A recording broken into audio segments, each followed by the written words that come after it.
Hello Internet, here's a quick tip. This is a dictionary that has a few values that get added to it. It's not super bad looking, but it's not great, and there's a lot of extra typing stuff. When you end up running this, what ends up getting printed is hello world because it's just concatenating in entry 1 right there and entry 2 right there.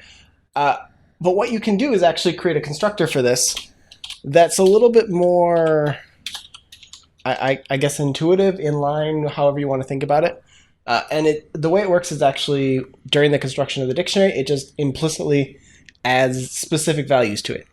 And so instead of just adding a semicolon here at the end, we can do these brackets and then create key value pairs like 1 hello, like that, comma, and then 2 world.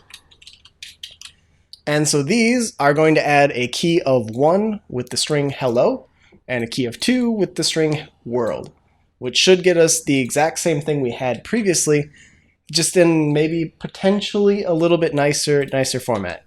And so we can just run this again and get the exact same thing. And that's sort of how you do a dictionary constructor in C# without having to worry about too much boilerplate stuff. These are pretty handy. I found them super handy. So yeah, there's that. Hopefully you can use it in your project, but that's it for this video. So until next time, see you, Internet.